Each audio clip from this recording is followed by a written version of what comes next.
Hello and welcome to the 18th episode of the Gradient podcast. The Gradient is a digital magazine that aims to be a place for discussion about research and the trends in artificial intelligence and machine learning. We interview various people in AI, such as engineers, researchers, artists, and more. I'm your host, Andrei Kurenkov. In this episode, I'm excited to be interviewing Upol Ehsan. Upol Ehsan cares about people first, technology second.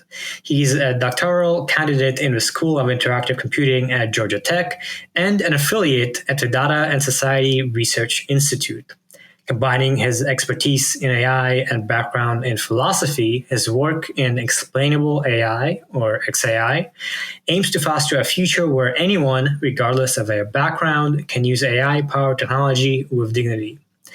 Putting the human first and focusing on how our values shape the use and abuse of technology, his work has coined the term human-centered explainable AI, which is a subfield of explainable AI, and charted its visions. Actively publishing in top peer-reviewed venues like CHI, his work has received multiple awards and been covered in major media outlets.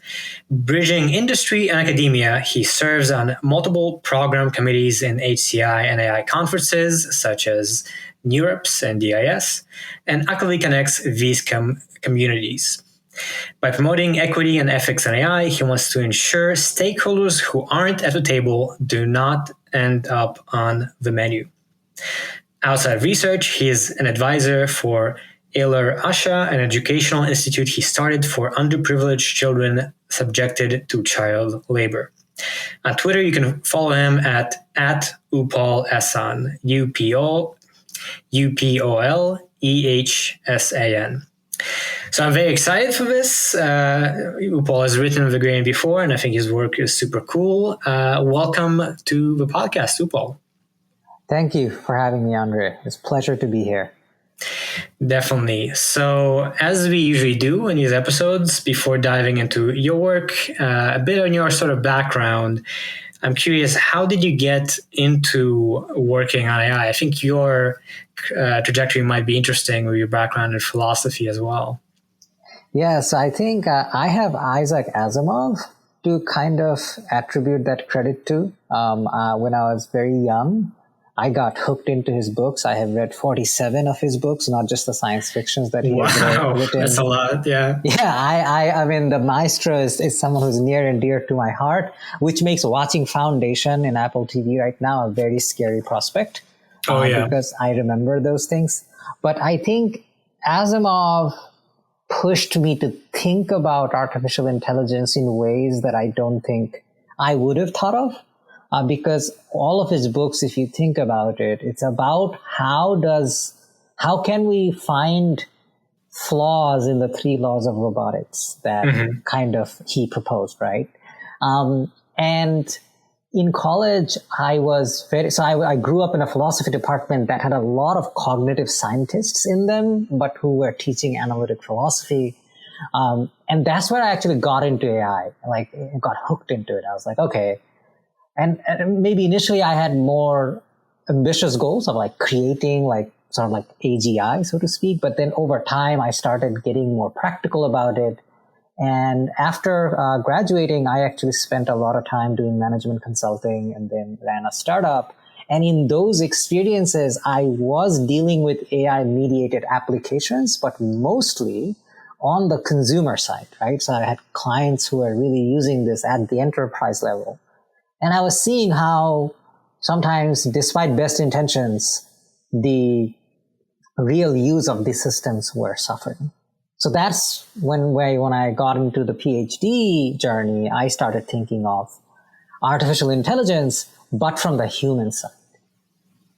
Right. And this was roughly when? What year? Yeah. So I had so it was I started the PhD journey roughly around 2015, 16. But the work that I had done before that was the last 4 years before that's around 2012, 13. So that's the industry experience very much drives a lot of my insights into the work today. Especially seeing people, and I do consult even now, So I'm very much in the applied setting of these research discussions, which helped me kind of bridge to, but that's why you'll see, like, even in my work, I do tend to have a more applied kind of a connotation to it. Yeah. I was just wondering because I think, obviously there's been a huge boom in AI over the past decade, and explainable AI, which, you work in, has been more and more an area of study, but I think it took it a little while. It sort of is catching up in some sense, as AI is getting deployed. Yeah, and then so you started your PhD journey in 2015. Did you go to explainable AI right away, or did you find your way there a bit later? That's a really great question. No, I actually started my journey doing affective computing. So I was very much interested in helping children with autism learn about nonverbal communication through head-up displays, and Google Glass was very hot back then. Oh, yeah. So I was trying to develop algorithms, trying to help people who had difficulties kind of processing social signals to use some kind of a prosthetic to kind of augment that social interaction. So that's how I actually started. And then after that, I am originally from Bangladesh. So the Global South has been very much and is still a very much core part of my existence. So after that, I started looking at how do these technologies kind of behave in the Global South, where the technology is not necessarily made in, right? After that, I think it was in 2016 or 17 where DARPA had that XAI grant. And that was the first time where, and it's interesting, right? Like, explainability of AI is not new. If you look at the literature in the 80s, there is a lot of work. In fact, the term explainable AI was coined back in the 80s or the 90s. This was based on the knowledge-based systems that we had back in the day. But with the advent of deep learning, and deep learning becoming kind of enterprise level, almost like coming of age, you see then there is this need to hold these systems accountable.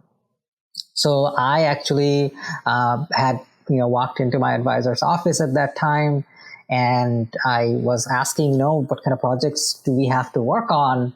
And he said, and my advisor is the fantastic Mark Riddell, and Mark kind of said that, hey, there is this other project that no one really has taken upon themselves because we don't really know what it would look like. And I said, what is it? It's like this explainable AI thing. Until at that time, like, I had not heard about like the term. I was like, this sounds like interesting. And I think upon reflection, what I've realized about myself is I do very well when it's an empty slate and I get to paint my own picture rather than a very well-formed slate. So I was very lucky to get into the debate very early on in the second resurgence, I would argue. Because the second life XAI has had is, I think, much more longer than the first life it had. Because it was there, but it also wasn't there in the early 1980s.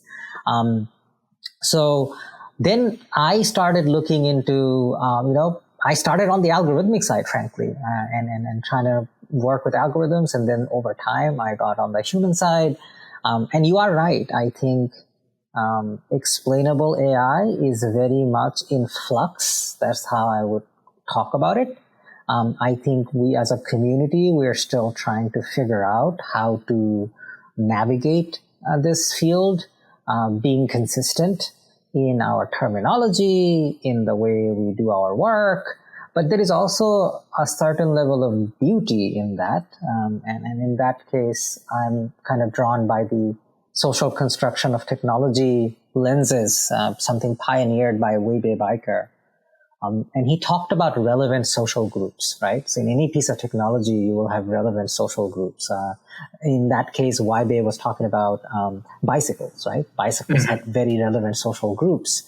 And each relevant social group, so these are stakeholders who have skin in the game, actually give meaning to the technology as much as the technology gives meaning to them, right? So if you think about it, mountain bikes, BMX bikes, like racing bikes are different bikes, right? And it's because of the stakeholders, they get very different meaning. All of them are bicycles, but they look very different. And I think within explainability, we have people from the algorithmic side, basically in AI and ML, from the HCI side, and now we're having stakeholders in the public policy side, in the regulation side, in the auditing side.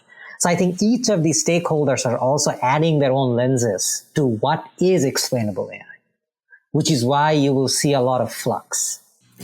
Yeah, it's super interesting seeing this field kind of grow, and there's so much area to cover that I think, maybe compared to something like computer vision, I think there's a lot more kind of maybe foundational, or at least, very conceptually important work, and we'll get into it. I think some of your work certainly could be called that. And yeah, your journey is really interesting. It's always fun to hear about how people bring in their experience before the PhD and how that sort of guides their direction. In my case, I started in robotics in high school, and then did it in college, and then even though I went in some other directions, and I came back to it. So it's always interesting to see how it happens. I love that story because it's weird, right? Because I have in undergrad, I have a BS in electrical engineering and a BA in philosophy, right? And I never thought I would use the philosophy degree on a daily basis as much as I use it today.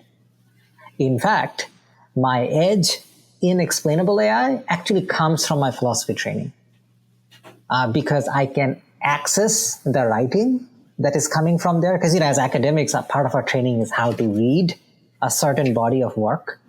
But then when you're also trained in computer science, you can bridge it.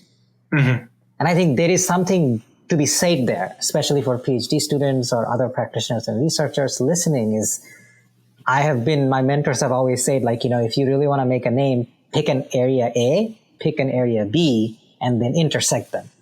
And you might actually get a C that has an interesting angle to it that makes your work more relevant, more impactful. So I love also your story about robotics and how you are back full circle. I think many of us, in some ways or the other, end up where our interest kind of started. Yeah, for sure. It's quite interesting. I worked in robotics a lot in undergrad, and I worked a lot in more kind of classical robotic algorithms, no neural nets. And then that definitely informed my understanding and my ability to get into it. So always cool to see how that happens. So with that kind of introduction to how you got here out of the way, let's start diving into your work. We'll be focusing a lot on a particular paper that I think is very cool. But before that, let's just give the listeners a bit of a conceptual kind of introduction to the field, I suppose, and your general work. So just common basics, quick introduction. Could you explain what explainable AI is? Maybe, not super deeply at a surface level, and why it's important. Yeah. So let's start with why it's important, and then I'll share what it is. And I think the importance drives what it is. So with today, AI powered decision making is everywhere, from radiologists using AI powered decision support systems to diagnose COVID pneumonia on chest x-rays, right? To loan officers using algorithms to determine if you're loan worthy or not, to the recidivism cases, right? So as we go on, more and more consequential decisions that we are making are either powered through AI or automated by AI. So this actually creates a need for AI to be held accountable, right? If something is doing something consequential, I need to be able to ask why.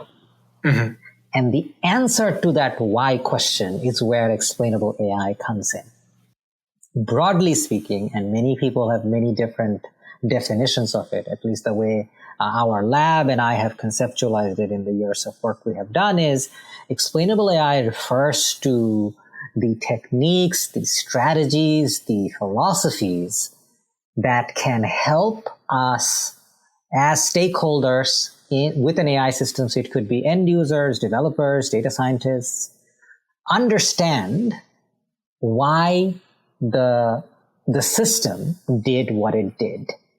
And again, this is why it's also human-centered in the sense that it's not just the algorithm, right? There's a human at the end of it trying to understand it. So it can take many forms.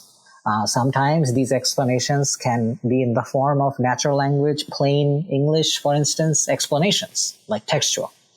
Sometimes these explanations can be in the form of visualizations. Sometimes these explanations can be in the form of data structures. So at the guts of a neural net, where you're trying to figure out like which layer is most important. So these explanations and explainable AI, the thing to take away is very pluralistic. It's not monolithic. There's not one little thing that fits all.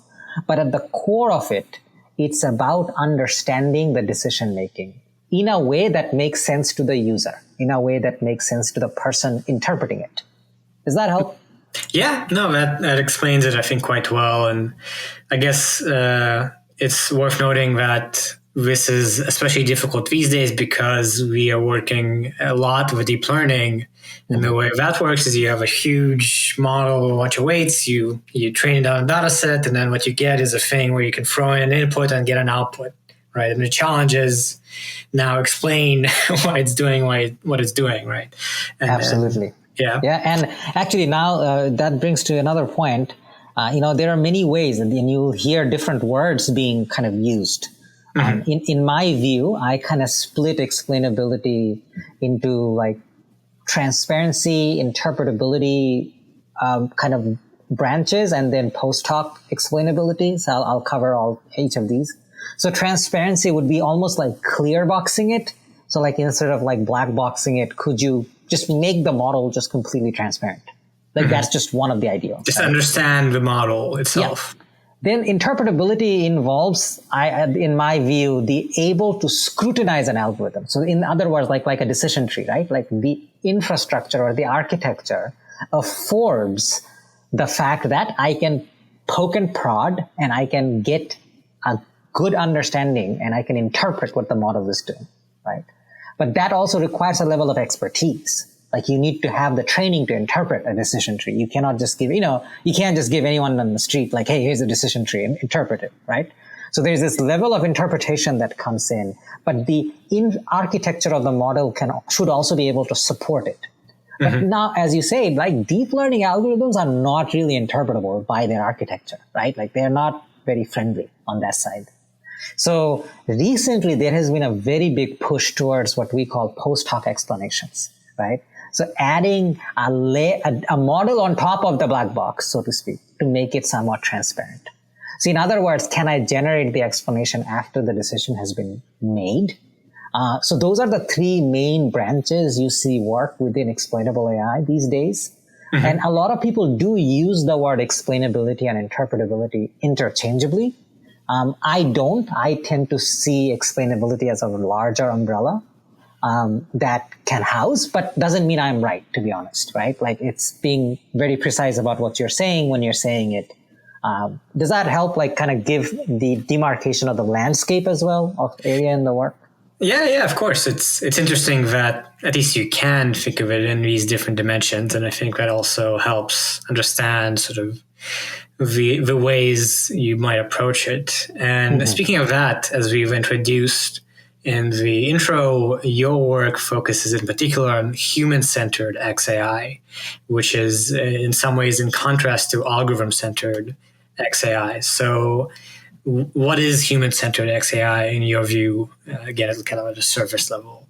Yeah. It's about, I guess the way to kind of think about human-centered XAI is the following. Like there is a myth often in explainable AI where we tend to think that if we could just open the black box, everything will be fine, right? And my response to the myth is often not everything that matters actually is inside the box. Why? Because humans don't live inside the black box of AI. They're outside and around it. And given, humans are so instrumental in this ecosystem, right? It might not be a bad idea to start looking around the box to understand what are these value systems, what are people's ways of thinking that can ultimately aid that understandability that is so instrumental to explainable AI. So human-centered explainable AI, what it does, it fundamentally shifts the attention.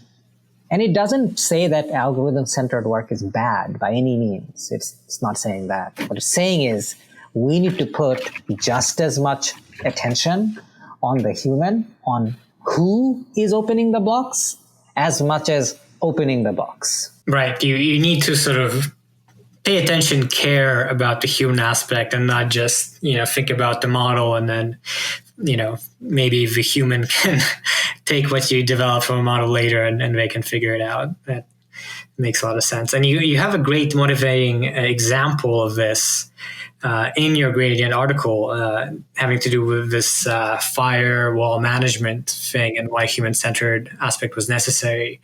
So yeah, I found it very cool. Can you go over that? Yeah. So this was a consulting project that I had the privilege of kind of helping out with.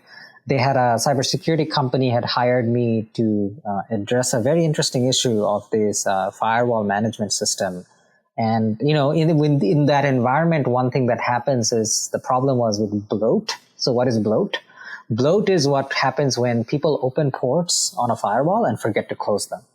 So over time, you get a bunch of stuff that is open. But then what happens is in an enterprise scale, there is so many open ports that it's humanly impossible to go through every one of them and check.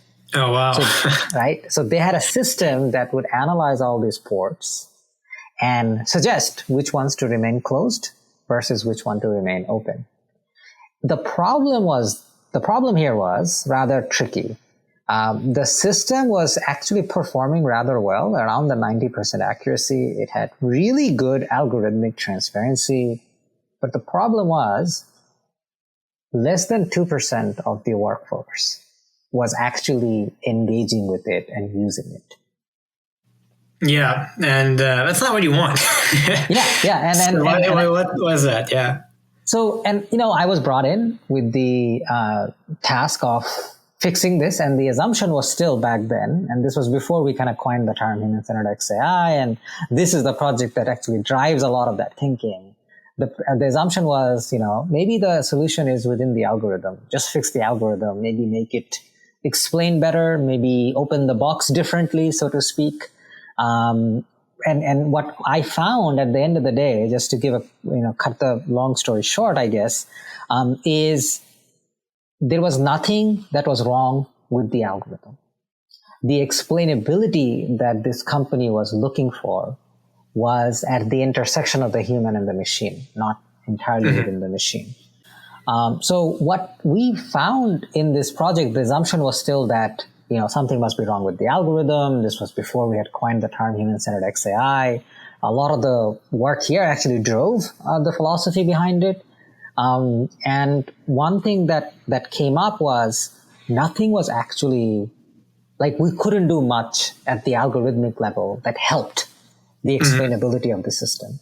The changes that had to be done, which actually I think we'll get into when we discuss the expanding explainability paper, is at the social level.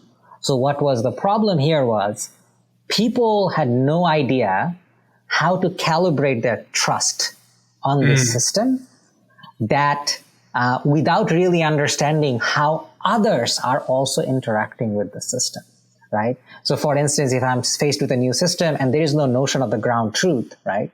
And the easiest example to share here was there was a young analyst, and I'm using pseudonyms like Julie, and Julie had a recommendation from the AI system and to close a few ports. And on paper, the recommendation was not wrong.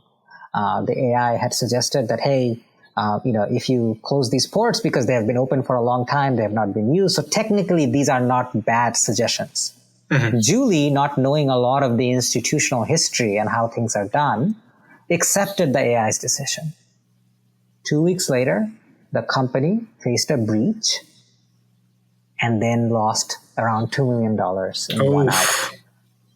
What had happened was Julie had accidentally closed following the AI's recommendation, the backup server ports, right? Mm-hmm. So because they're backup server ports, of course, it's good that they have not been used, right? It is also good that they're open.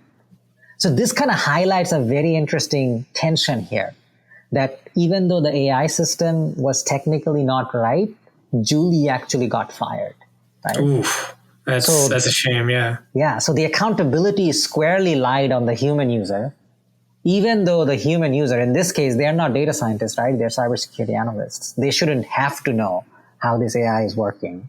So it's very hard in real world situations to answer the following question. What does this AI not know? Right? And to address that question is almost an unknown, right? You need, and in this case study, they needed this thing, what the socio-organizational context to help them understand how are other people dealing with it. And watching how others are acting with it, they were able to develop more robust mental models of how to calibrate their trust on the system. In other words, which are the situations the AI performs really well, and which are the situations the AI does not perform really well. Because performance is not uniform. That's the other reality in these real world systems. So that's just a quick summarization of that case study, which kind of showed me that there were elements outside the black box that we really needed to incorporate in the decision making to help decision makers do it right and to make sure accountability was shared rather than be inappropriately placed all on the human and nothing on the machine. Yeah, it's really interesting. I think a lot of listeners might now appreciate the importance of this kind of work in terms of, the outcome here. And I think we'll dig in a bit more into where you wound it up in terms of, how you do this, which was really interesting. Now, with a lot of these concepts laid out, before we get into kind of our main focus, I thought it would be fun to walk through kind of your PhD journey in some sense of, your trajectory of starting out less human-centered and then sort of discovering that and more coming closer to where you are now. So first, you had kind of let's say a more traditional maybe XAI work called rationalization and neural machine translation approach to generating natural language explanations. So just in brief, what was this paper and sort of what was the contribution there? No, thank you for asking that. I think this is the phase in my dissertation that I call turn to the machine. Mm-hmm. It kind of takes a few turns. In this turn to the machine, Mark and I and Brent, so I just want to acknowledge some of my co-authors like Brent Harrison, who's at the University of Kentucky, Mark Riddell, obviously, who's with me at Georgia Tech, and Pradyumna, who is also now a PhD student at Georgia Tech, and Larry Chan, who is now graduated from Georgia Tech. We kind of started thinking that, wouldn't it be nice if an AI system talked to you or thought out loud in plain English?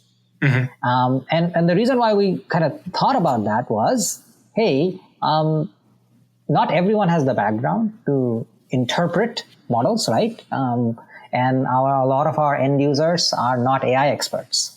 But everyone, if they can speak and read and write in English, could understand English, right? In fact, that's how we even communicate.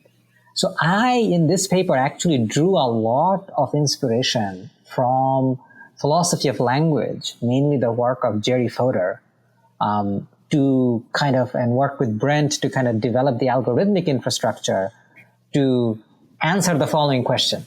And this is the question that is asked mainly in this paper.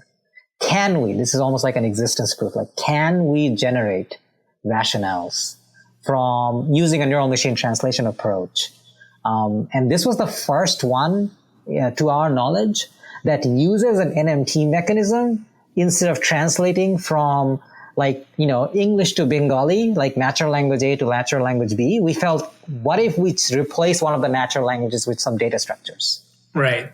And that's the insight in this case. And the innovation was we were able to, back in the day, like when this paper was published back in 2017-18, there was a lot of work going on automated image captioning and stuff like that. But very little work was done on sequential decision making, right? So like, if you can think of robotics, right? Like getting a robot from point A in the kitchen to point B in the kitchen is a sequential decision-making task. So we actually took a sequential decision-making environment and made an AI agent navigate it while being able to think out loud in plain English. If I remember correctly, this was like the game Frogger, yes, right? Yes. So that was an homage to a lot of the game work that goes at the Entertainment Intelligent and the Human Centered AI Lab at Georgia Tech. So we kind of leveraged a lot of our game AI history, which I know you were at Georgia Tech for undergrads. So I think you might also be familiar with a bit of that. Oh yeah. And Frogger is a fun example because it's pretty intuitive, right? There's why do you want to jump forward? Well, there's a car racing towards me, so I want to avoid it. But that was, a cool start and certainly interesting. But since then you've moved more towards the human-centered aspect. So let's go into the next step, I suppose, return to the human, which I think started with this other paper, automated rationale generation, kind of extending this, but then a technique for explainable AI and its effects on human perceptions. So how did that come about? So after we asked the question, can we generate? And the answer was yes. Now we ask the question, okay, these generated rationales, are they any good? Right? Like, because back then, if you think about how we used to evaluate these generative systems, Blue Score or other procedural techniques are good, but we don't really get a sense of how good they are to human beings, right? Like, do people actually find these plausible? So in this paper, sort of like that kind of starts the turn to the human, we presented the first work that gave a robust human-centered user study along certain dimensions of user perceptions to evaluate these rationale generating systems. And what we found was that, and we bridged a lot of work. So I took all of these measures and adapted it from work in HCI, human robot interaction, as well as the technology acceptance models from back in the 90s when automation was becoming hot. And we found fascinating things around not just the fact that these were plausible. So in this paper, we just didn't make the Frogger kind of say things in one way. We were able to tweak the network in a way that I could make Frogger talk more in detail versus say things more shortly in its rationales, right? And we found that the level of detail also had a lot of interesting interweaving effects on people's trust, people's confidence, how tolerant were they when the robot, like the Frogger, failed, right? So this was a really interesting deep dive, and we just not only did the quantitative part, we did a really good qualitative part as well. And, these were crowd workers, and, getting Amazon Mechanical Turkers to take a 45-minute task is not easy, right? And so we were like in the methodology part, I think we were very happy with it. And I'm so proud of the team that did it. There was Cheng Han and another research assistant who were undergrads at Georgia Tech who helped us create a really good data collection pipeline that helped us collect these rationales to train. And then we not only trained, but we also tested it. So that was the end-to-end kind of application of this that really made the paper one of my favorite papers that I've written. Great. Yeah, this reminds me a little bit of the whole like subfield of social robotics is quite interesting because again, there's a lot to do with human perceptions and like how do you communicate intent of grasping a cup in a way that, people can understand, or how do you, appear friendly and so on. That's its own whole thing. And it's always interesting to see that, aside from algorithms, aside from models, if you need AI out there in the real world, this is also a big challenge. Indeed. Yeah. So in this one aspect that differs from the other work we'll get to soon is here you sort of are still dealing with a one-to-one interaction. A person is playing a game and then the AI agent is kind of trying to make it clear what's going on. And you already mentioned in your example that, you need in many real world situations to go beyond that. You need organizational context. You need to understand groups of people, so to speak. And that takes us to the concept of socio-technical challenges. So how did you make that turn? And what is that compared to this one-to-one paradigm?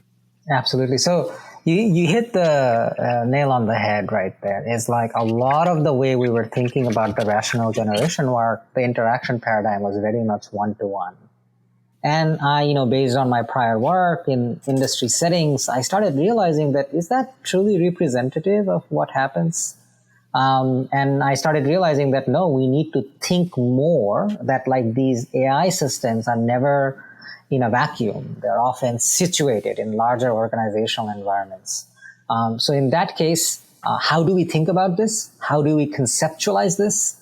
So this kind of forced us, and this is probably the first kind of conceptual paper that I have written, is to kind of outline, so we kind of coined the term human-centered XAI, but we also wanted to say, how do you operationalize this thing?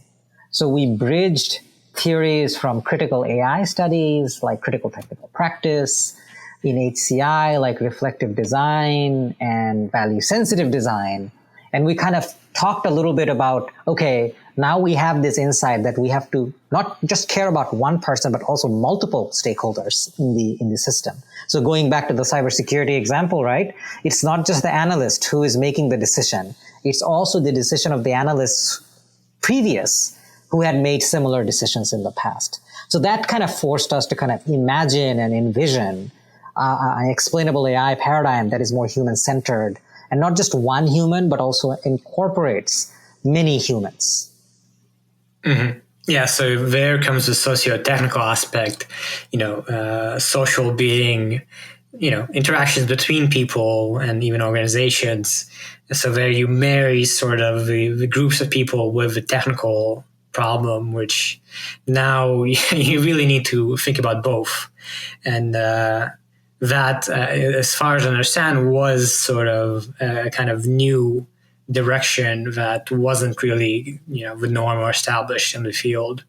Yeah, and I think that's a very important point. In this case, I had drawn a lot of inspiration from the FACT literature, so the fairness, accountability, and transparency literature, where they were very much at that time thinking very socio-technically. And I'm always reminded of, I watched this video from Microsoft Research's like responsible AI kind of envisions. And Hannah Wallach, who is at MSR in New York, had this fascinating line that I cannot like repeat verbatim, but the version that I remember is, today, our systems, AI systems, are embedded in very complex social environments.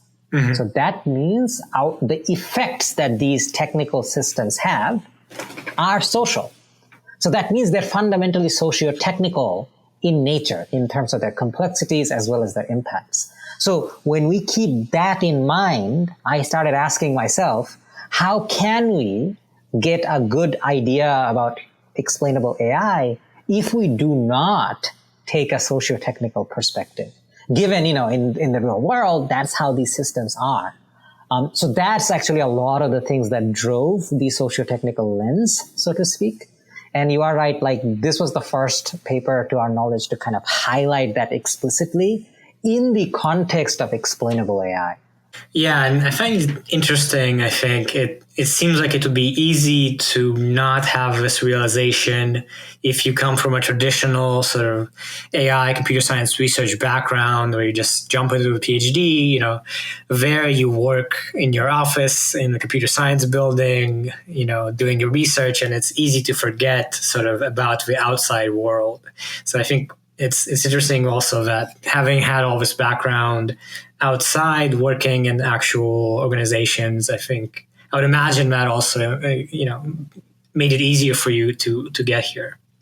Yeah, it was, and it's humbling, right? Because you fail so many times trying to do this, and that's the only way sometimes we learn, right?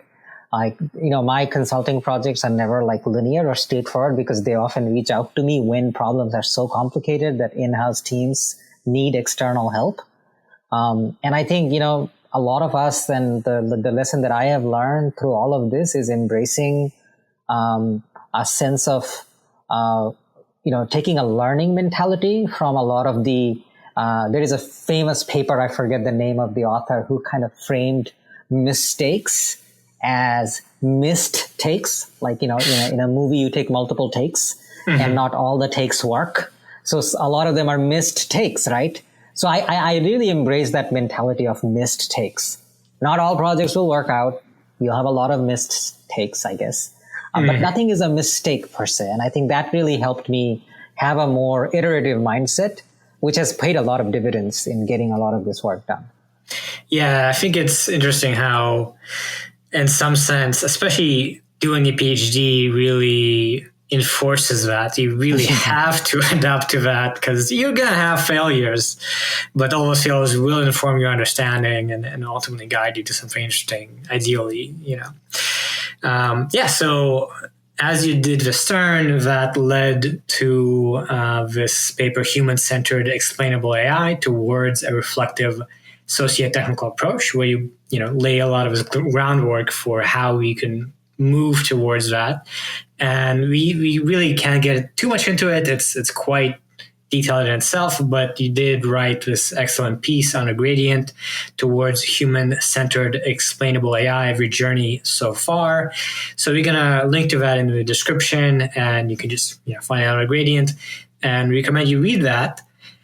But for now, we're going to actually focus on a more recent work, expanding explainability towards social transparency in AI systems.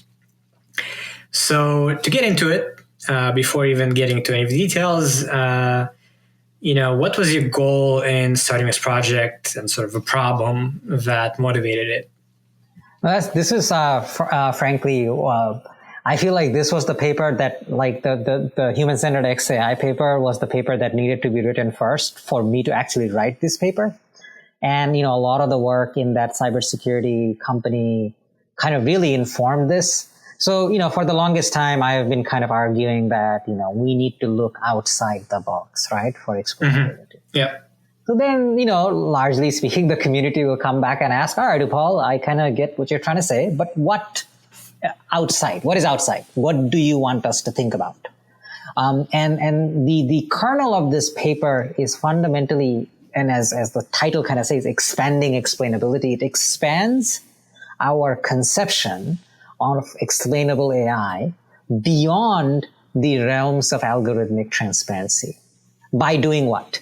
By adding this new concept called social transparency, which is actually not new in the sense that we created it. In the context of XAI, it's new. There is social transparency in online systems back from the 90s.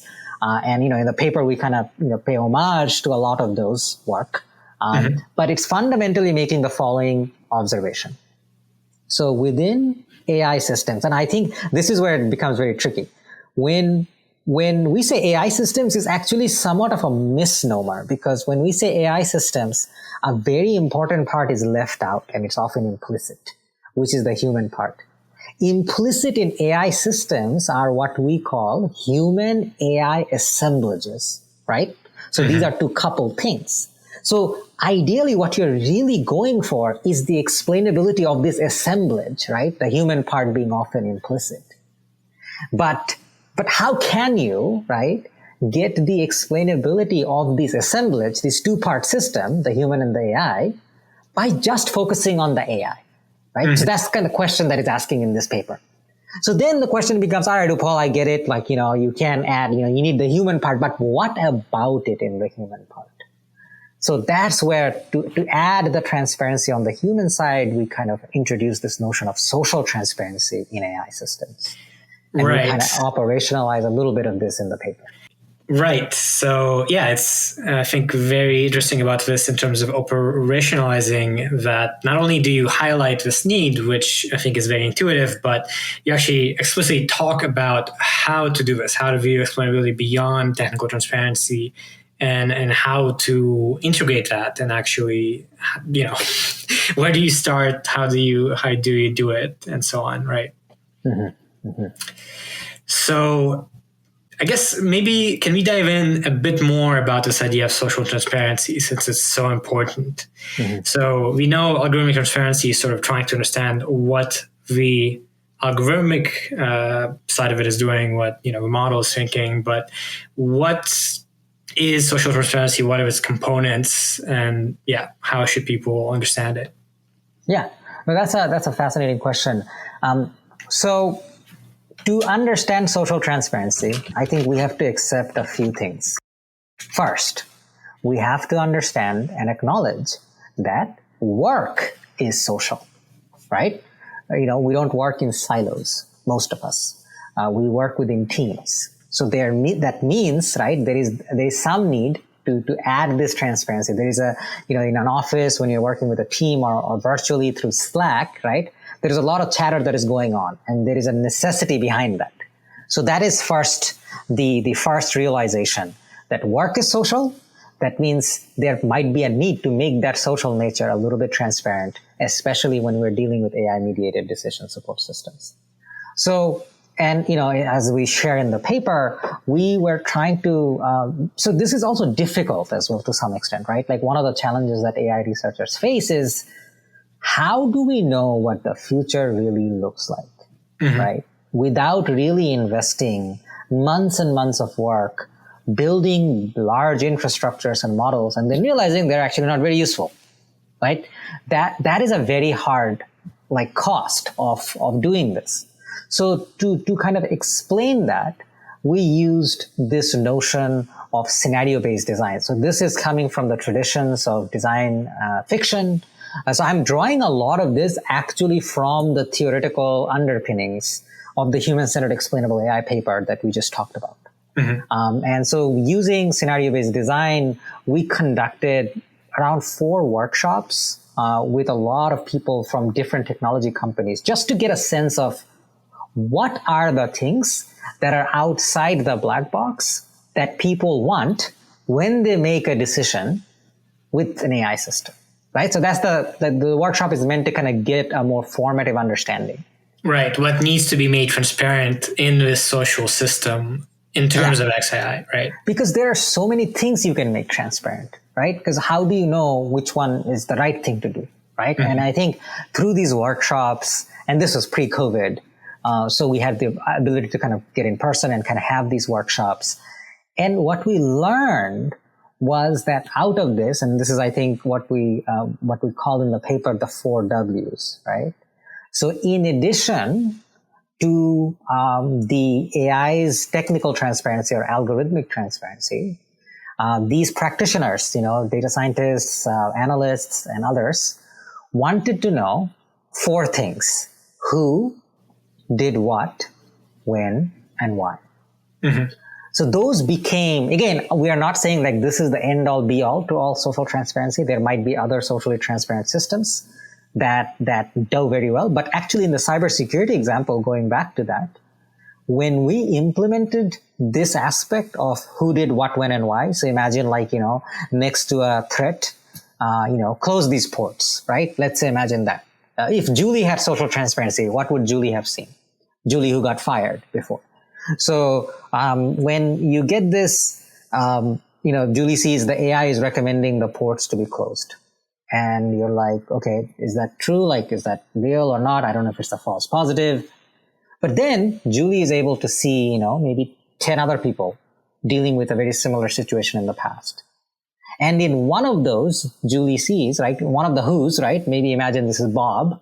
And Bob is a veteran in the industry. He's like a level 3 analyst. And he says, right, oh, these are backup server ports, ignore.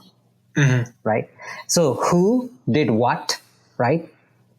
When, maybe let's say 3 months ago, and why. So the why is the reasoning, right? Like these are backup server ports, ignore.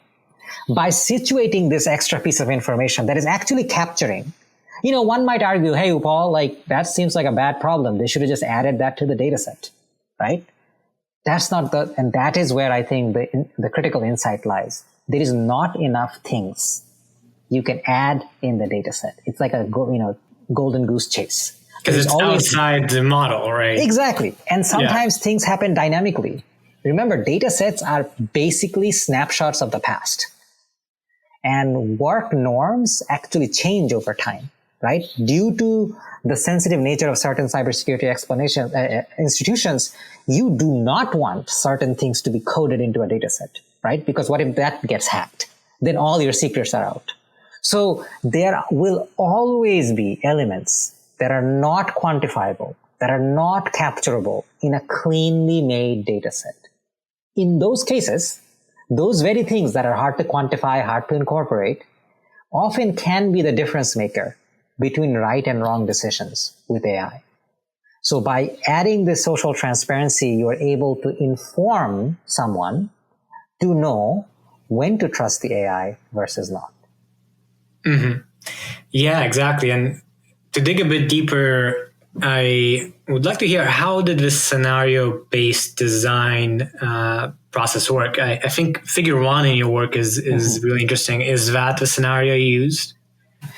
So, in this scenario, we asked our participants to kind of envision being in using a AI-powered pricing tool to price an access management product to a customer called Scout, right? So the AI kind of does its analysis and recommends that, hey, you got to sell it at $100 per month per account. And it also shares some post hoc explanations and kind of justifies why it said what it said. And that the model, the technical transparency piece is like the AI took the quota goals of a salesperson into account. It did a comparative pricing of what similar customers pay.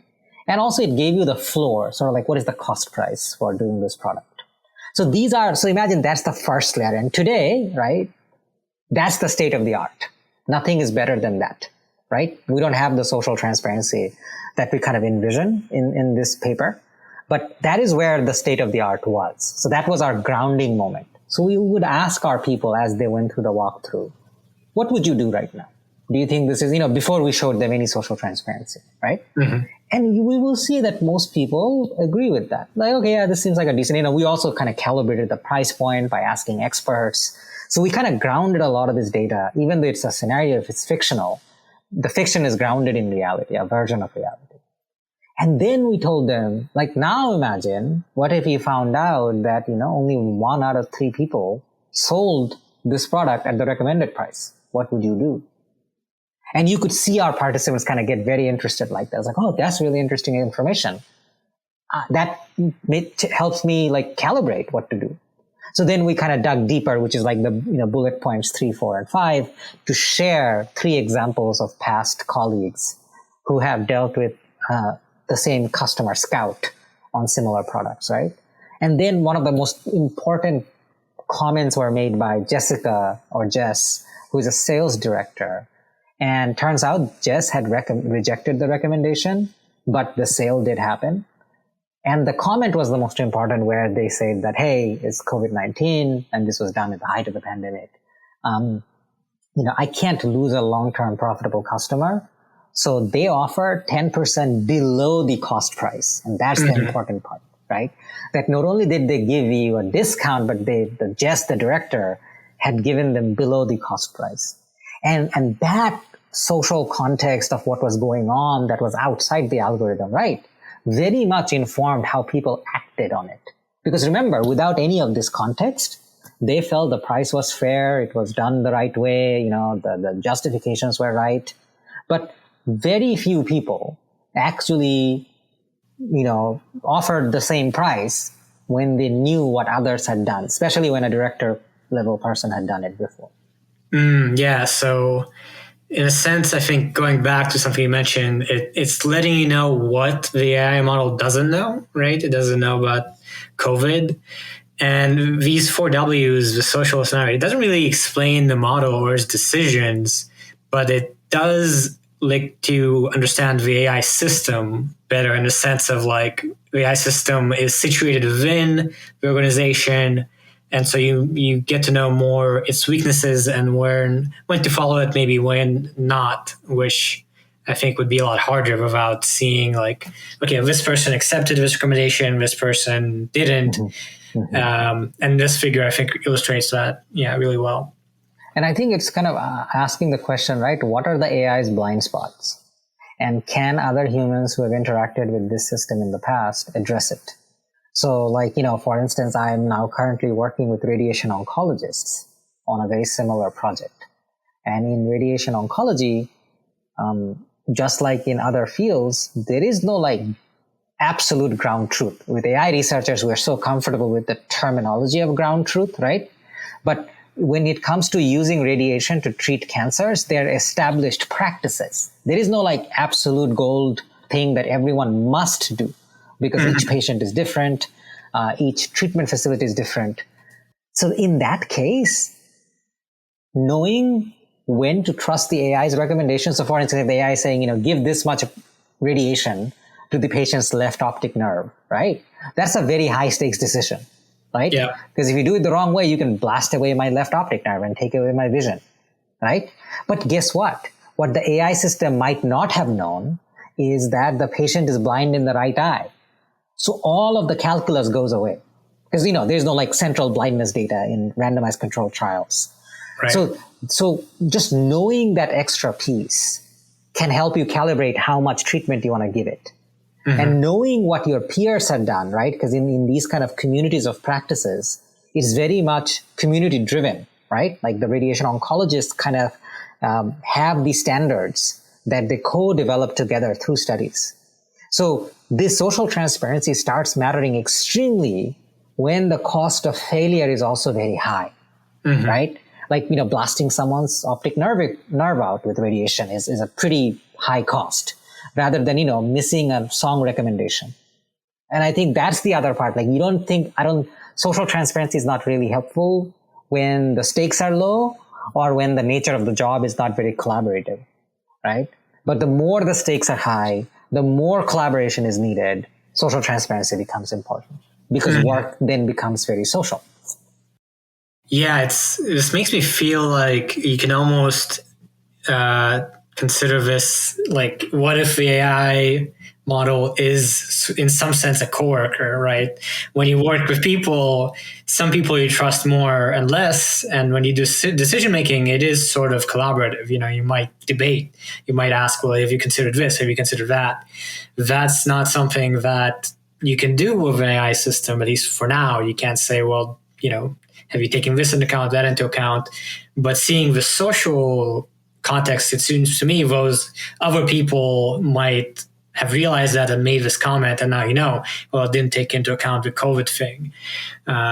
So yeah, I think that's interesting in the sense of you get to know the system as another entity you work with almost.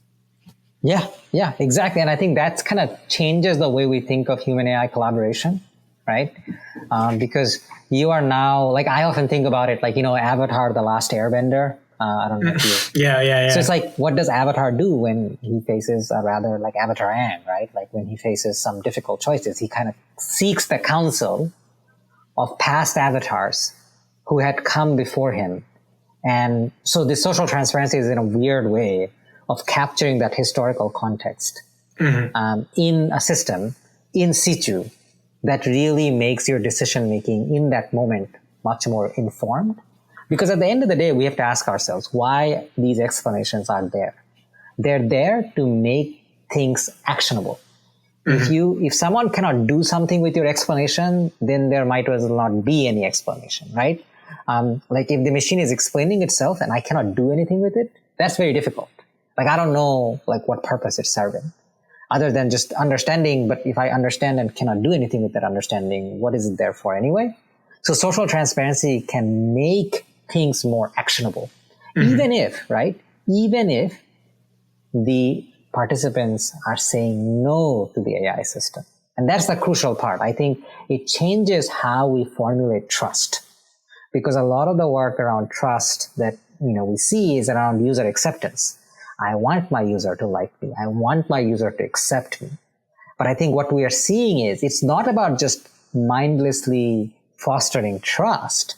It's about mindfully calibrating trust, right? You don't want people to overtrust your system, because then there are liability issues. Yeah, exactly. And yeah, so in terms of this process, you started these 4 workshops. You, I think, hammered out this idea of the 4 Ws, what, who, why, when.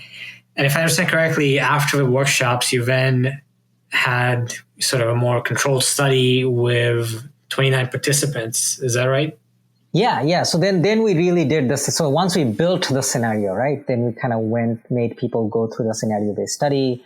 So we would walk them through the scenario just the way I kind of described a few minutes ago. And we will start seeing that how they start thinking through this problem. This is the beauty of scenario-based design, right? You can think of this as a probe. So you're probing for reactions about an AI-powered system without really needing to invest the severe infrastructure that is needed to make a full-fledged AI system. But you're getting very good design elements out of this for a lot less cost. It does not mean that you don't build a system. Of course you do. So for instance, in the cybersecurity case, once we did very similar studies with them with scenarios, we went and we built out these things. And guess what, right?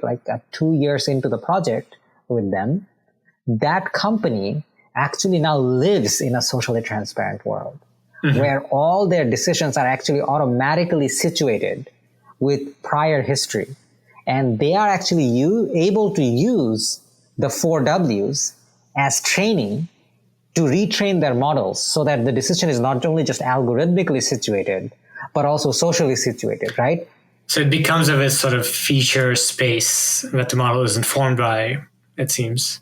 Absolutely. And then think about it that way, right? Like you are also getting a corpus without actually building a corpus, right? Because over time, what is going to happen? These 4 Ws are going to get enough density depending on your use, right?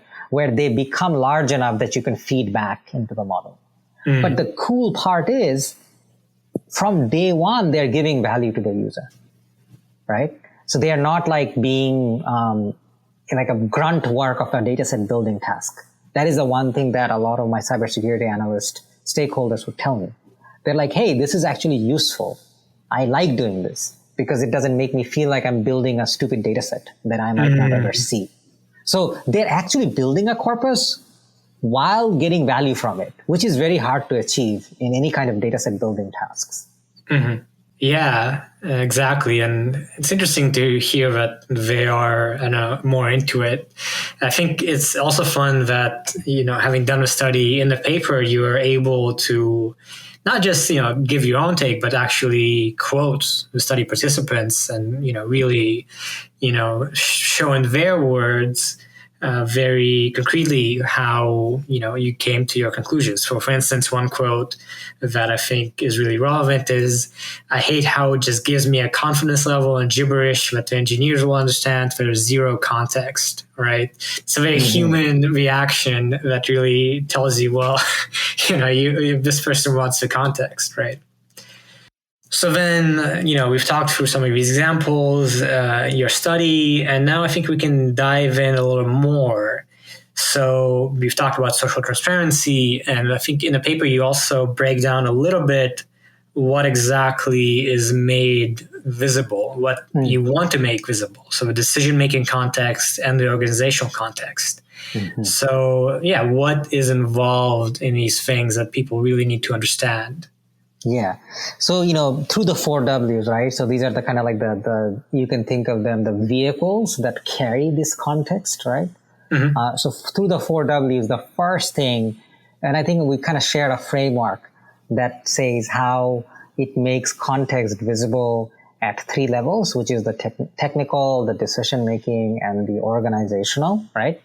So, but with the umbrella of all 3 is the first thing is what we call crew knowledge, right? So crew knowledge is really an important part of these informal knowledge that is acquired through hands-on experience. It's part and it's tacit of every job that anyone has ever done, right? And it's often situated locally in a tight-knit community of practice, sort of like an aggregated set of know-hows, right? So the why, right? The why is actually giving insight into that crew knowledge. These are the variables that would be important for decision-making but sometimes are not captured in the AI's kind of feature space, right? Mm-hmm. The other part is like social transparency can support analogical reasoning. In terms of like, okay, someone has made the decision in the past. So like, you remember Jess, right? Jess gave a discount for the COVID case. So that means I too can give the discount on the COVID case, right? So it's aiming. So at the technical level, it helps you calibrate the trust on the AI, right?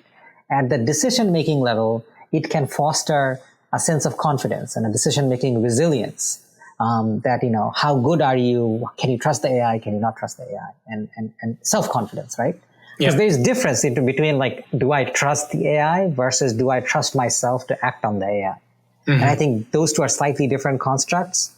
And organizationally, like these sets of 4Ws is capturing this tacit knowledge and the meta knowledge of how an organization works. So you get an understanding of norms and values, right? It kind of encodes a level of institutional memory, and it promotes kind of accountability because you can audit it, right? If you know who did what, when, and why, you can go back and audit things.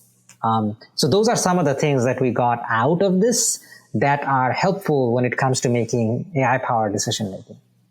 Yeah, it's, I think, quite interesting, this notion of decision-making and organization context. I think you define decision as sort of, localized to a decision. So like, you choose a price quota, you think about similar price quotas. Organizational context is something that's, I think, easier to forget, but it's sort of, what do we stand for? How aggressive are we? These sorts of things that are more general and, pretty interesting to me, I think. And I guess you came to understanding this sort of split by just seeing what people used or included in their 4Ws? Yeah, so I think this came back from those workshops, right? Like where we kind of understood like, okay, like, because, we were thinking maybe there is an H, like how. Maybe there is another W, like where. So we were trying to understand what would be the minimum viable product, so to speak, about in the social transparency, because we didn't also want to overwhelm people. So the way we kind of understood like what they were doing is actually through the case studies that we have run in addition to this study, right? So we were inspired by that aspect. And that's why, like, in table 3, we kind of talk about, what was it? So it's an action taken on the AI, the decision outcome. Why is like the comments with the rationale that justifies the decision, right? Because what and why is always linked. And then who? The name, the organizational role, because sometimes seniority starts playing a role. Like if it's a director, you kind of take their view a little more than others. And then when is the time of decision? And that's important because sometimes some decisions are not relevant, right? So think about like, pre-COVID decisions do not become very relevant during COVID.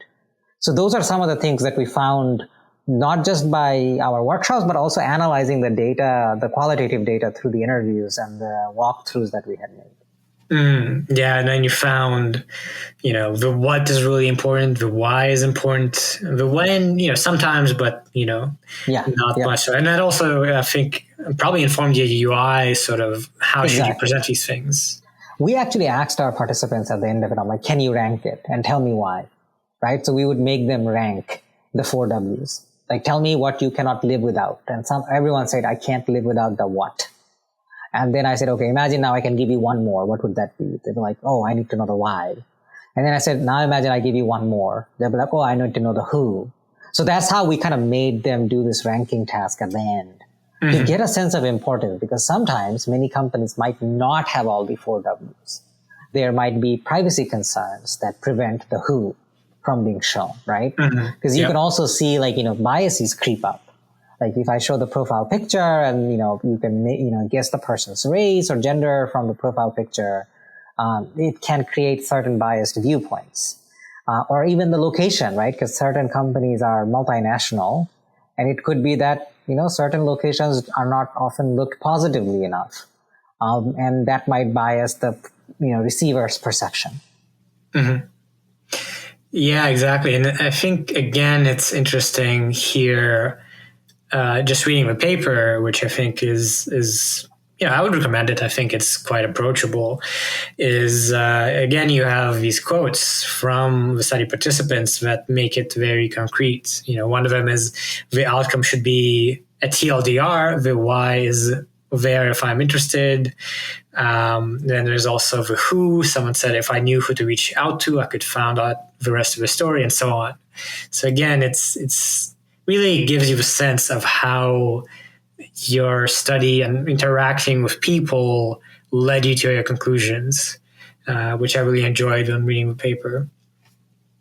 No, thank you so much for the kind words. We put a lot of love into this paper. Yeah. And that's what you need, I think, to make a paper really enjoyable. So your work paid off.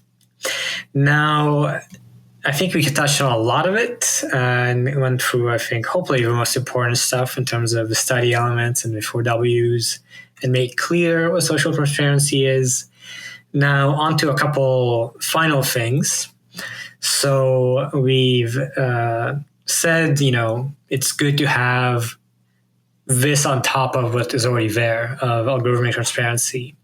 So you need to add the social transparency. And one question there is, well, is that easy, or is it there are challenges in place that would make it harder to do that? Yeah, that's a good point. I think as with everything, there has to be the infrastructure that is supported, right? And there are challenges like privacy. There are challenges like biases, information overloads, as well as incentives, right? Like if you want to engage in a socially transparent system, there has to be incentive for people to engage with it, like, give those 4Ws as they're working. There is burden that is added, right? Like no free lunches. And so that means we have to be very mindful of that. And, you can, with the 4W, you could also kind of promote groupthink, right? Imagine in a company culture where you're not allowed to go against your boss and you see a comment from your boss previously. So we have to be careful. It's not a golden bullet. So we have to be very careful when we operationalize the social transparency that, we are trying to be very mindful of some of these challenges. Like, do we really want to see all the 4Ws at every single time? No, there are ways to summarize it. And we have done that, in my project with the cybersecurity people. We have been able to figure out how to summarize these aspects at a level of detail that is actionable. Yeah. And so speaking of the cybersecurity people, so I take it outside the study, I was just interacting with these participants and, figuring out the study context. You also took this 4Ws context to an actual organization and then tried it out. Is that right? Yeah. So like, if you remember, just from a timeline perspective, right? So by the time I think we wrote the paper, we already had, this is obviously the study. So there was an empirical study that was done. Separate from this, in parallel, was the cybersecurity project that I was running for a long, long time.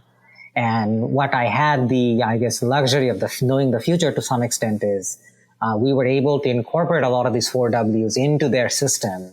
And they lived in a socially transparent world when we wrote this paper.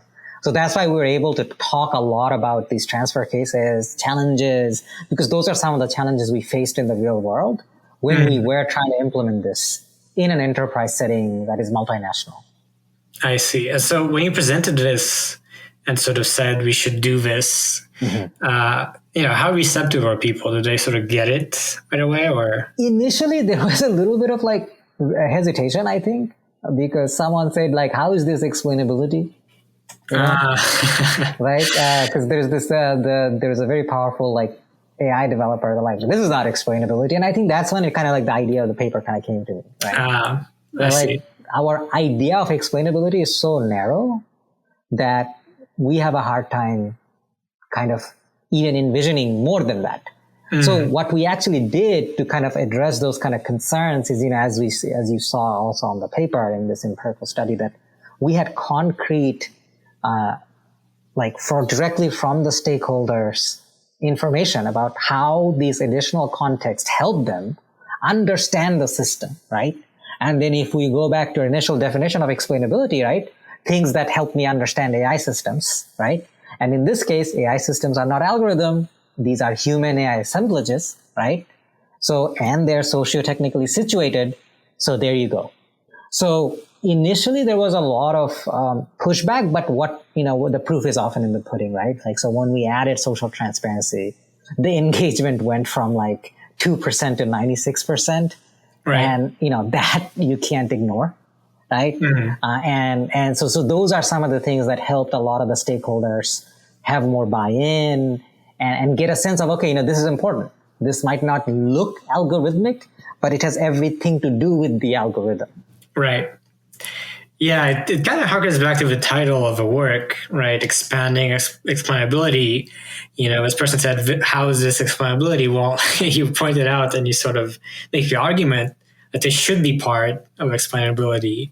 And by adding it, you get sort of a more holistic, full understanding. Is that kind of a fair characterization? Yeah. And I think, sometimes the simplicity is kind of elusive and deceptive. But, we also have to understand that sometimes very powerful ideas are also very simple ideas. And I think within AI, we have to kind of go back to those roots at some point. Like, not everything that is complex is good. Neither is not everything that is simple is bad. You could have very good ideas that are very simple. Yeah, exactly. Simple ideas can be very powerful. And I guess one of the key insights here is social transparency as a concept and as something that needs to be part of explainability. So just to go back and situate it within the XAI research field, I don't know too much about the context of that field and what is going on there. So what do you think would be, hopefully, I guess, the impact and what this could enable as far as future research? First of all, I think it makes this very nebulous topic of socio-organizational context tractable, right? Like, there are 4 concrete things to go for, and that's a good starting point. It gives people to grasp onto that and build on it. And I think that's what we actually invite people to do, right? Is now that we have at least started the conversation that explainability is beyond algorithmic transparency and given the community one way of capturing the socio-organizational context, I think now it starts to seed more ideas. And I think there's fascinating papers that I've seen after that around at DIS actually, that talk using this notion of social transparency, talked about end-to-end life cycle perspectives within explainability, like who needs to know what, when, and why, like Shipi Dhanokar and Christine Wolf and others have kind of written about it. So I think it gives a bedrock for future work to kind of build on it. And I hope it does. And I hope, work within explainability takes far beyond social transparency. Mm-hmm. There are other things that are outside the box that also need to be included. And, how do we encode that? I hope people use this kind of scenario-based design techniques. And also not shy away from the fact that if something is simple, right, as long as it's powerful, that's still a valid and good contribution. Yeah, I guess in a sense, that's how you want research to work. Someone reads your paper and is like, wow, this is cool, but what if we did this? Or this thing doesn't work. I have this idea. So that makes a lot of sense. And also to that notion of sort of the context and the field itself, we talked a bit of a pushback you got at the industry level within the research community. When you submitted it, when you got reviews, when you presented it, what was the reception of your colleagues? I think it was surprising to us. We always thought when we wrote the paper that people will either hate it or they will love it. Uh-huh. I don't think there was anyone who's going to be neutral to it. Because it was making a very provocative argument. It was making the argument that explainability is not transparency. It is more than that. And it's not just saying that. It's like, this is how this is one way of doing it. So thankfully it was, well received. And, the presentation at CHI went very well. And, we were very lucky to receive Best Paper Honorable Mention on it as well. Mm-hmm. So I think overall it went better than we expected, to be honest. Yeah, and it's good to hear that, given, again, this was, it looks to be quite the effort. CHI is pretty big, right? Yeah, it is the premier HCI conference. So like, not like NeurIPS for ML, because NeurIPS runs at a different scale, but like in terms of like the premier venue, Right. Chi is that for HCI, what NeurIPS might be for ML. I guess that's a different way of looking at it. Well, so yeah, that's really cool. And we'll have a link to that paper again in the description and our Substack. So if you do want to get more into it, you can just click and read it. And just to touch on a bit what has happened since in your research, you've had actually a couple of works. So first up, you have the Who in Explainable AI, how AI background shapes perceptions of AI explanations. How does that relate to your prior work and in this work, and sort of what is it? Absolutely. So, I mean, this is directly like related to the human-centered explainable AI kind of work, in the sense that not all humans are the same when it comes to interacting with AI systems. I don't think anyone will challenge that observation, right? Mm-hmm. But then the question becomes, okay, who are these people? How do their different user characteristics impact how they interpret explanations? So in this paper, it's just something that we looked at like a very critical dimension, which is an AI background. Like if you think about consumers of AI technology versus creators of AI technology, oftentimes consumers don't have the level of AI background that the creators have, right? So given that this background is a consequential dimension, but also the fact that it might be absent in the users of systems that we build, how does that background actually impact the perceptions of these AI explanations, right? Because again, we're making the explanations often for the receiver, right? The explainee rather than the explainer. So this is the paper that is, I think, the first paper that kind of explores AI background as a dimension to see, like, how does that impact? Like we say humans, but who are these humans? Well, let's look at two groups of humans, like people with and people without. So this paper kind of presents a study based largely actually on the Frogger work way back when to kind of get at these questions. Yeah, it makes me think also, aside from like, AI developer, not AI developer, even just like programmer who works with algorithms versus a person in sales, you might interact with the AI system differently. So it seems, good to take into account for sure. Yeah. And then I think also you had this other paper, Explainability Pitfalls Beyond Dark Patterns in Explainable AI, which sounds a little bit exciting. So yeah, what's that about?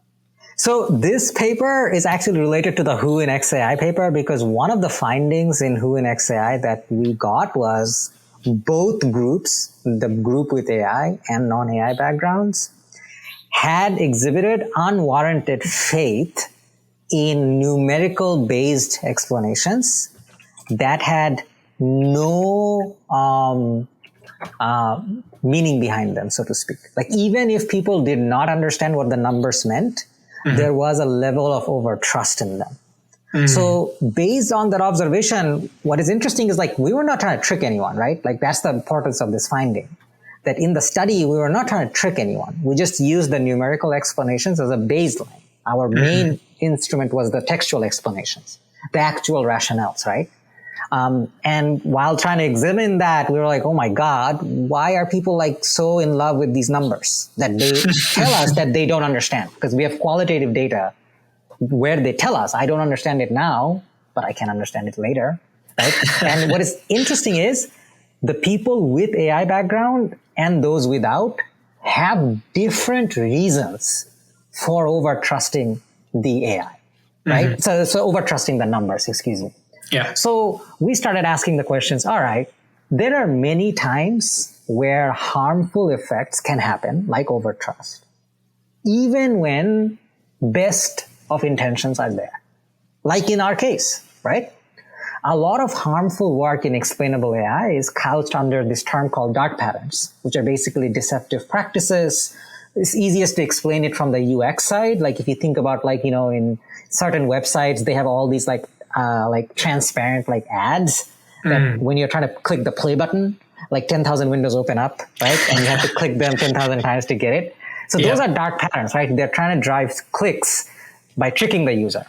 But, not all harmful patterns are created equal. So what happens when harmful effects emerge when there is no bad intention behind it? Right? So to answer that question, we wrote another kind of conceptual paper, and we call these things explainability pitfalls, right?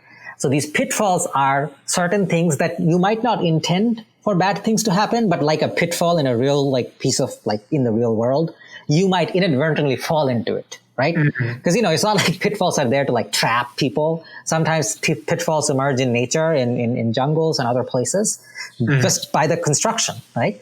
But you might inadvertently fall into it. So this paper is kind of trying to articulate what are explainability pitfalls, how do you address them, what are some of the strategies to mitigate them. So this is more of another kind of a conceptual paper situated with a case study. And it recently got into the Human AI workshop at NeurIPS this year. So we're looking forward to sharing it with the community as well. Oh, that's exciting. Yeah, that's I think roughly in a month, right? So that's coming up. Yeah, that's interesting. This concept of, here's something you should avoid doing, even if it seems like a good idea. Almost publishing negative results, which is fun. Well, we went through a lot of your work and almost traced, from the beginning to the present. But of course, it's also important, again, to mention, as you've done before, that this was, a lot of this was done with many collaborators, and you built on a lot of prior research, obviously, in many fields. This is true of any research. Jumping to the present, maybe beyond your papers, what kind of is the situation when it comes to the community working on XAI, on explainable AI, and also human-centered XAI? Is this view of being human-centered or socio-technical, is that becoming more popular, or are more people sort of aware of it, that sort of thing? No, you're absolutely right. I think, I stand in the shoulder of giants, right? There's no two ways about it. Without the fantastic people I work with, none of this work becomes a reality. And community is something that I care deeply about. So we have been very lucky in this context. In CAI 2021, we were able to host the first human-centered explainable AI workshop. It was actually one of the largest attended workshops in CAI's history. More than 100 people came, over 14 countries. So we had a stellar group of papers. We had a keynote from Tim Miller, and expert panel discussions. So I think that community is still going on. Actually, we did just propose to host the second workshop at CAI. And I think after this, we want to take it beyond CAI. We want to take it to NeurIPS. We want to take it to AAAI to try to see how more can we intersect with more other communities around XAI, like other relevant social groups, right? The computer vision people, the Viz people. So, these are something that we deeply care about. And that is something that that I'm kind of looking forward to. Yeah, definitely. So just to get a bit more into that, what's next for you, both in terms of this community aspect of, having various events to, let people know about this you, and also in terms of, I guess, where your research is headed? Yeah, I think for me, as I shared, there's a project that I'm doing with radiation oncologists, actually exploring social transparency in their world. And this has been actually a very long-term engagement. I've been working with them for more than 2 years now. I've also kind of been working with the Data and Society Institute on algorithmic justice issues around the global south. So, what happens when we all talk a lot about algorithmic deployment, right? Like what before deployment, dataset creation. But what happens when algorithms get taken out, right? What happens when they're no longer used?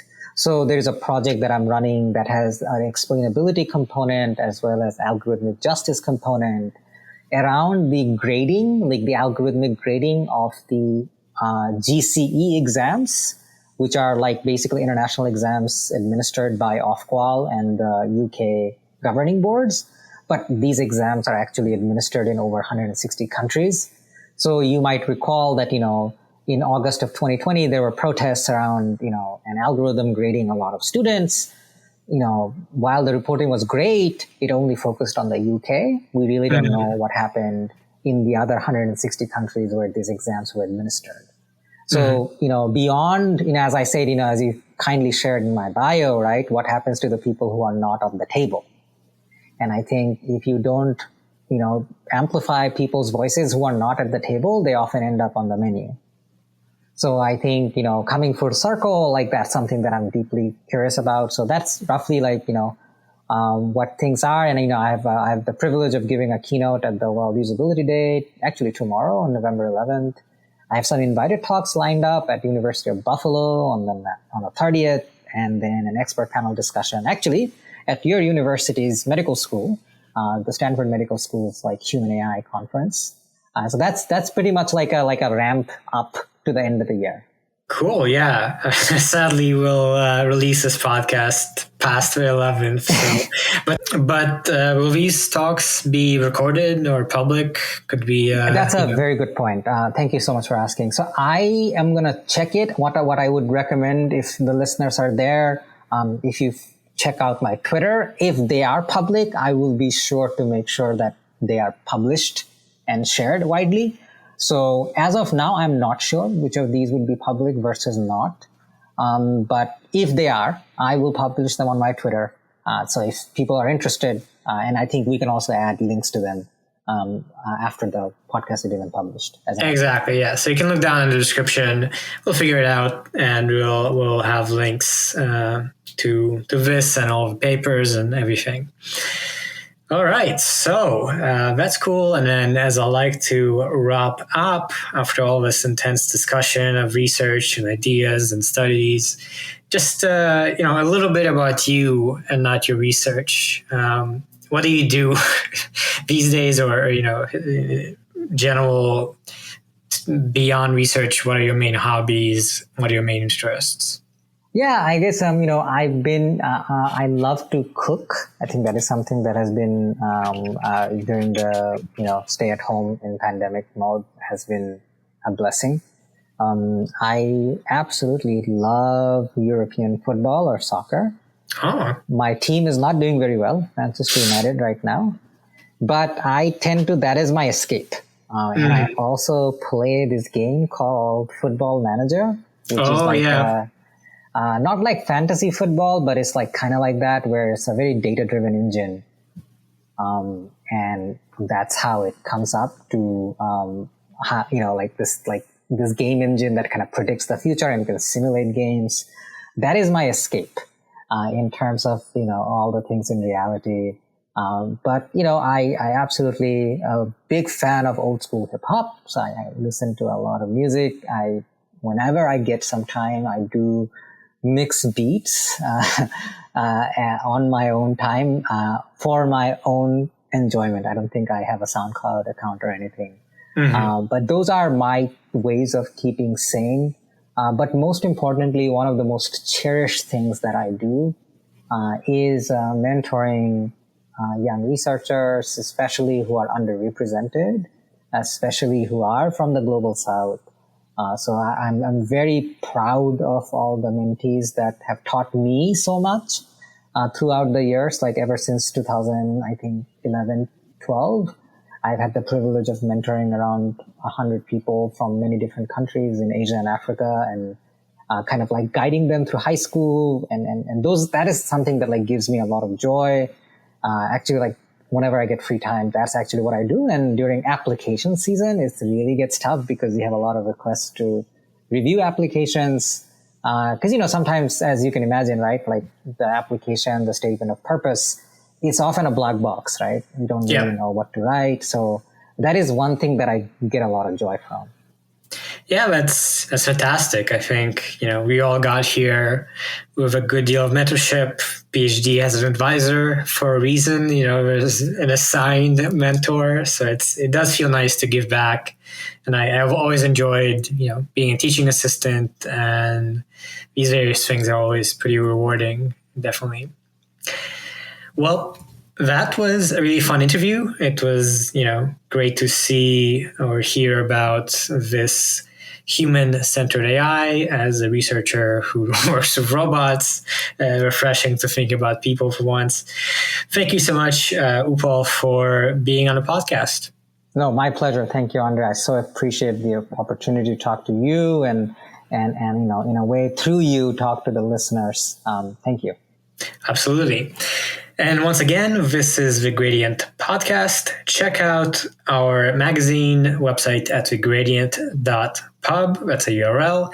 And our newsletter, and actually this podcast at gradientpub.substack.com. You can support us there by subscribing, and you can also share all of this, review on us, Apple, and all of these kinds of things. So if you dig this stuff, we would appreciate your support. Thank you so much for listening, and be sure to tune in to our future episodes.